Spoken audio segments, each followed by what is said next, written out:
appreciate all the support. Thanks for everyone coming out. Appreciate everybody coming out. Thank all of you.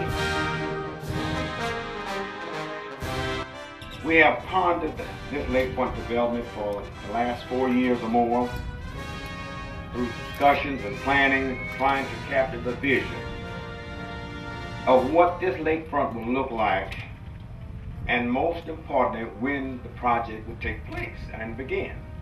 Today is that great day in which we have long awaited. Our $1.7 million marina will have 50 boat slips, accommodating vessels as large as 80 feet, and have dockside electricity and water for transient boaters.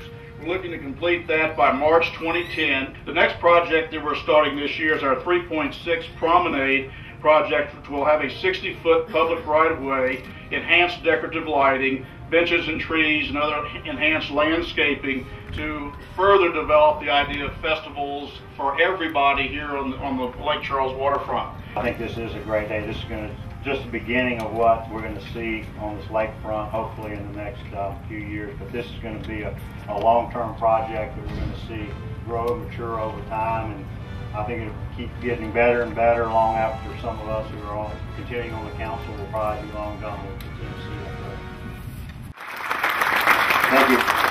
Thank you, Rick. You can probably tell now why it takes so long. It takes about this long to just do a groundbreaking. Can you imagine why it takes so long to do the planning? Huh? Rick started out with a story, and I'll tell you a story that I thought of as he was giving his story. I said, well, I probably ought to come up with a story too.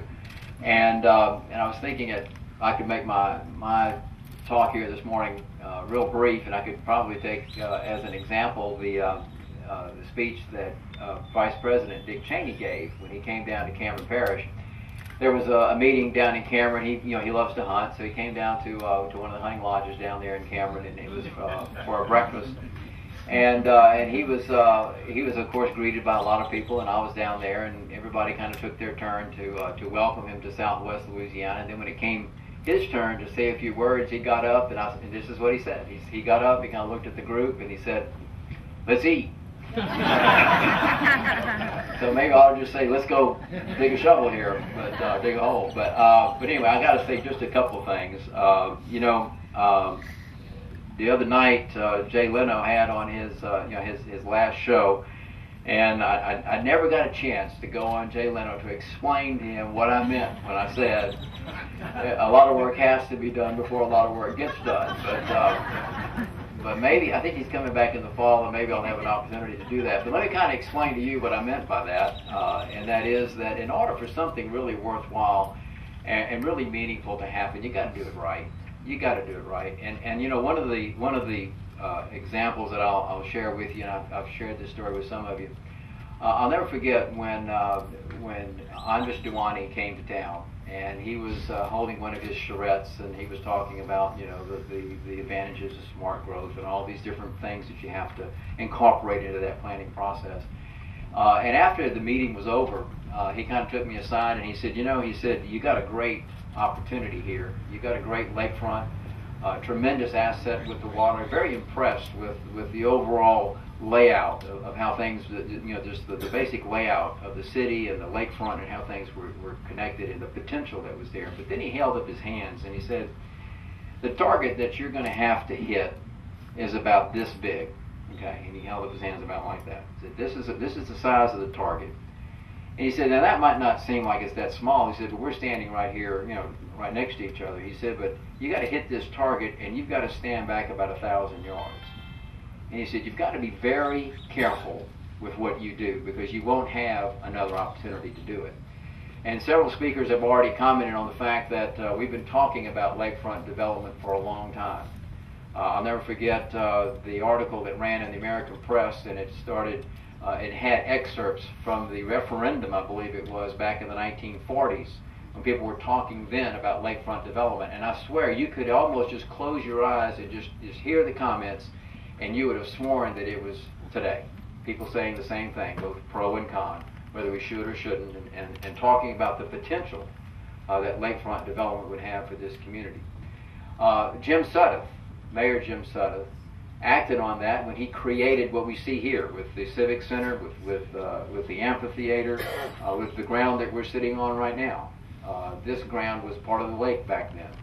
But he had a vision, and he acted on that vision.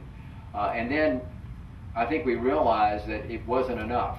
And it wasn't enough because it just really didn't, we created a civic center, created an amphitheater, and created a place where we could park, but we needed more than that. And especially in the 21st century, as we look forward to what communities need to be and what regions need to be, this is the kind of effort that we need to be supporting. And I want to thank the community of Lake Charles for the vision that you had, for the confidence that you had, and for voting in favor of not only the bond issue, but the referendum that allows us to do what we're doing today. This is a tremendous statement.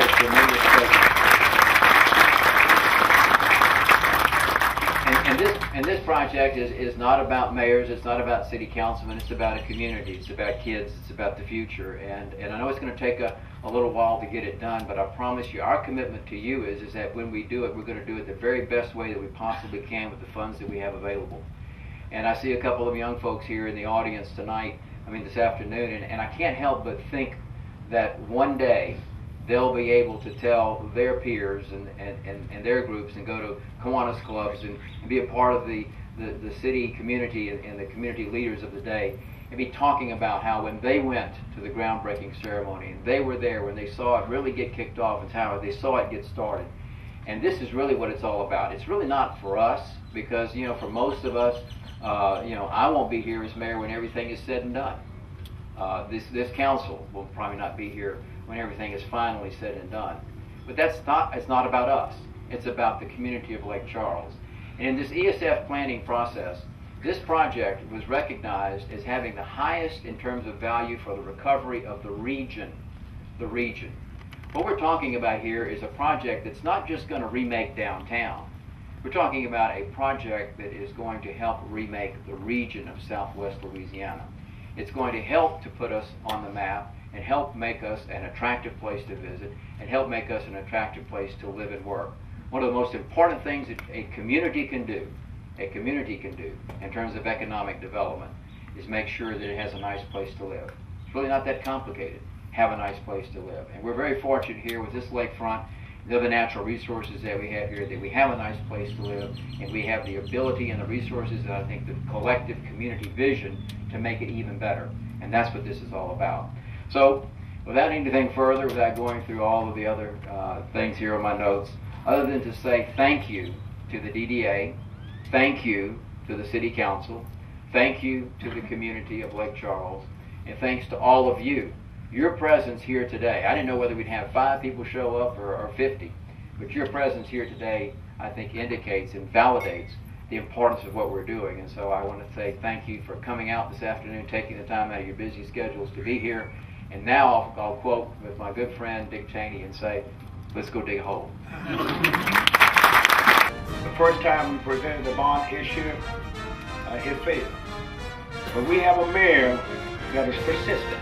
Everybody just working toward trying to get something done. Is it going to be exactly what you want or you want or you want? No. But it's going to be what all of us want together. People ask, when are you going to do something? When are you going to do something? Well, it takes a long time. While many people before me spoke about this taking a long time, I would like to tell you that you have been the fastest, that the City of Lake Charles has been the fastest in moving its CDBG money. So I'd like to commend you for that.